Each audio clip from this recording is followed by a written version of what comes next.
Hey, welcome. We're here to read through Aristotle's Politics here. I'm going to do my best to hopefully talk fast and make this as bearable as possible. This is Aristotle, right? Kind of boring? No, actually, I think it's pretty interesting. In fact, when I do this article in the live class, usually this is one of the articles that the people get most excited about. This is from Politics. Now, Politics is a book that Aristotle wrote that basically outlines his ideal society. If things were perfect, if things, his ideal way that it should be. This particular chapter talks about education and how education should be. So we're going to get some ideas on that, especially ideas about goods of first and second intent. Hopefully you remember that from way back at the beginning. Packet 1, I believe, is goods of first and second intent. Because Hugh Nibley in that article actually got a lot of his ideas from Aristotle. So we're going to see a lot of those ideas come back, goods of first and second intent. So as we do this, I want you to really think, how do I choose what my goods of first intent are? Now remember, goods of first intent are those things that really matter to you, the things that make life worth living, the things that you just love. If you didn't have to work and all your food and everything was paid for, what would you do? Those are your goods of first intent. But how do you choose what those are? Are some goods of first intent better than others? What about maybe at the end of your life, you look back and you say, you know what, I really thought this was important, but now at the end of my life, I realized that I kind of waste my time. It really wasn't a very good thing for me to spend time on. So how do you choose? Well, Aristotle's going to help us decide some of those things, and he's going to bring out some points. Remember, we're talking about education. I'm going to read along here, so some of the time you'll just see me looking down and reading, but then I'm going to stop and we'll make some notes on the board and hopefully make it all make sense. You ready? Sit back, you in a comfy chair, got a pencil out, got your reading all printed out, ready to go? Let's start. So this is Aristotle. It is therefore not difficult to see that the young must be taught those useful arts that are indispensably necessary. But it is clear that they should not be taught all the useful arts. So let's see, those pursuits that are liberal being kept distinct from those that are illiberal. Now for the Greeks, everything has categories and words. So we're going to write some of these words up on the board so we can kind of, think about what they mean and see how Aristotle's using them. Here we are, just a few sentences in, and we've got to stop and explain some stuff. My pen isn't working. There we go. So arts that are necessary and useful. Necessary and useful. This is goods of second intent. These are things like your job, being able to learn how to farm, being able to, things that you do to earn money, that you don't do it just because you love it, but you do it because you need to do it to survive. Those are things. And then he also talks about the idea of liberal and illiberal. Well, this word liberal comes from the idea of being free, right? It's our same word as liberty. It's that same word of being free. So there are certain things that are liberal and certain things that are illiberal. Liberal somehow frees you, illiberal somehow doesn't. So let's just keep that in mind. I'm just putting categories on the board. Hopefully this will make more sense as we go on. So he's talking about the things that they must be taught. And he says that they should be taught some of the things that are necessary. But it's clear that they shouldn't be taught only this. There are things that are liberal and illiberal. Let's see if we can go on here. Let's see, that those pursuits that are liberal being kept distinct from those that are illiberal, and that they must participate in such among the useful arts as will not render the person who participates in them vulgar. Let's put that word up here, vulgar. He says there are certain things that that you shouldn't be taught. You shouldn't be taught things that make you vulgar. What does that word mean? Well, nowadays we think of the word vulgar as meaning things that are maybe naughty, like vulgar language. If somebody's vulgar, that. Vulgar in this context means stuff associated with the lower class of people. The class of people that just works, and that's all they do. They do not do the higher things of life.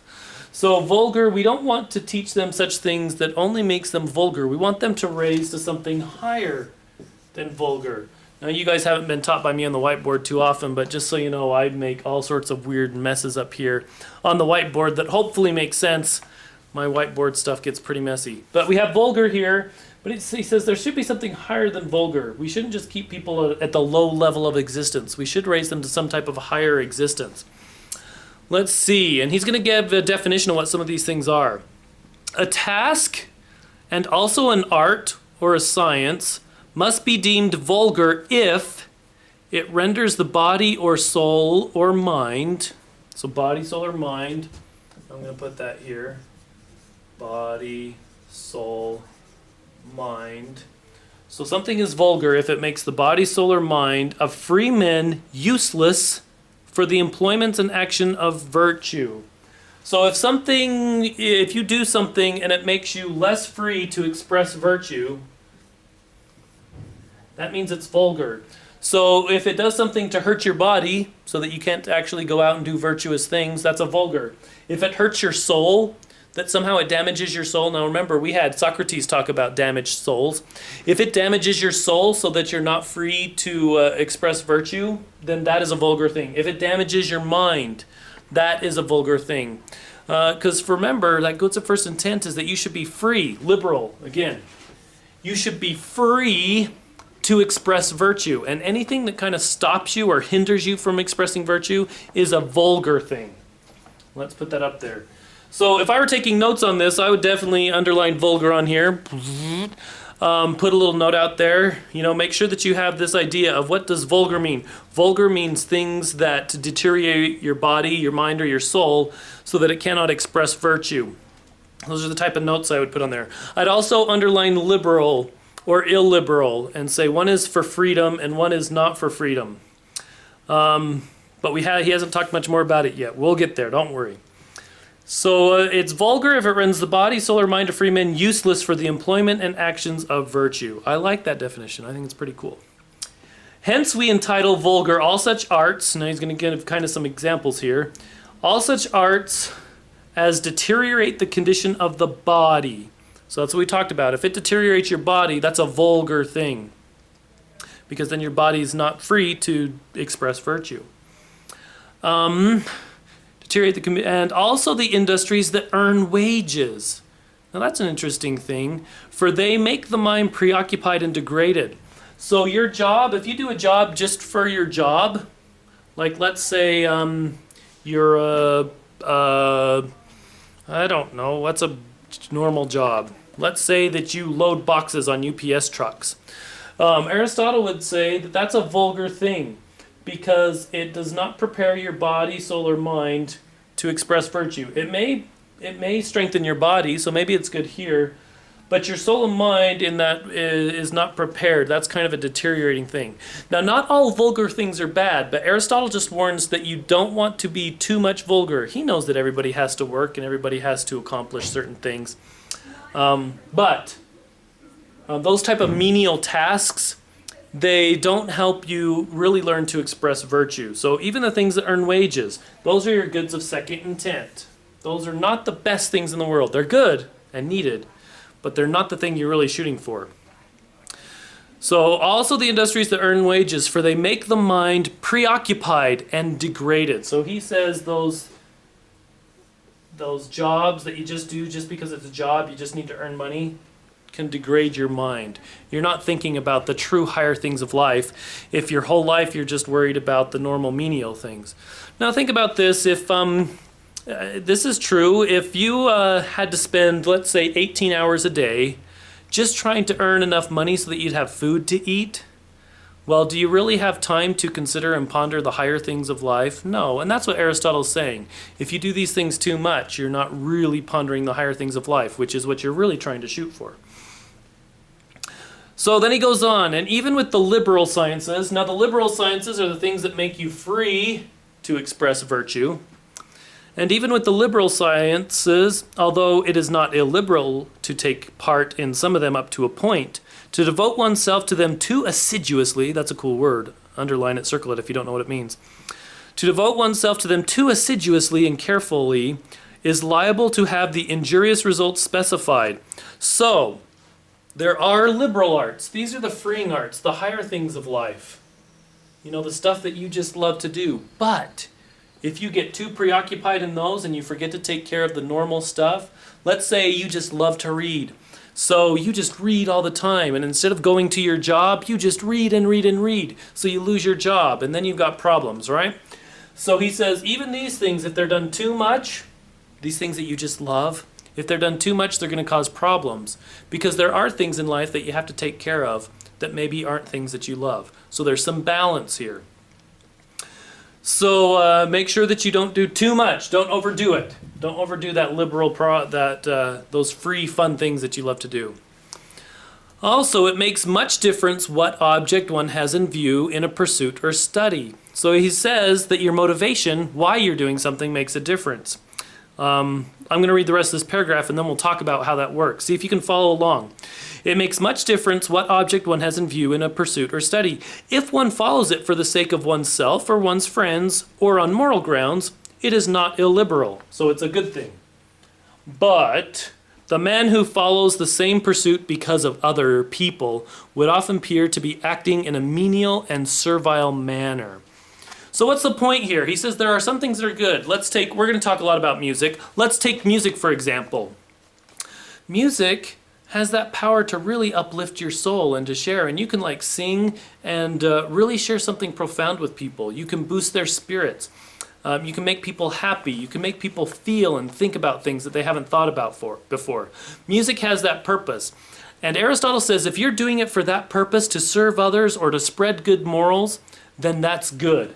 That's a good liberal purpose that is going to help you be free to express virtue. If you are really doing it out of service, you'll be free to express virtue. But if you do music just because you like the applause, you like to be popular, you like people to clap for you, you like to be the center of attention, then he says it's no longer a liberal thing, it's an illiberal thing, right? Why? Remember, illiberal means not free. Why is that the case? Because he's saying you're kind of a slave to the applause. You will do things just to please other people so that they'll clap for you or that you'll be the center of attention. You're not free anymore to choose what you think is right. You have to choose the things that you think are going to get you applause. So you become a slave. So the reason why you do something makes a difference. Think about that in your own life. Sometimes you may do good things, but for not good reasons. So he says it does make a difference. You should do things on the grounds of, he says, to serve your friends or on moral grounds. So I would circle that principle in there. Maybe on your notes here, put a little thing that says it makes a difference why I do something. According to Aristotle. These are the type of notes you're going to need to take on your paper to help you get ready for the test and quizzes coming up. Okay? So motivations make a difference. On my paper, I just have a little thing that says motivations, and it makes a difference why I'm doing something. Okay, so good so far, right? We've got these categories. Let's go on.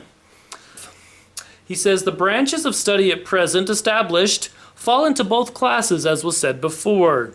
So he's just talking about that there's school subjects that people teach, and these are the different classes people take. There are perhaps 4 customary subjects of education. These are the subjects: reading and writing, gymnastics, music, those are the 3, and fourth, with some people, drawing. So those are the 4 categories. You may want to highlight them in your thing. There may be a quiz question on that so that you remember what are the 4 categories. Reading and writing is one, gymnastics, music, and the 4th one with some people is drawing. I want to talk about the word music for a second here. Get my eraser. Actually, I can write it up. No, I'm going to write it right here.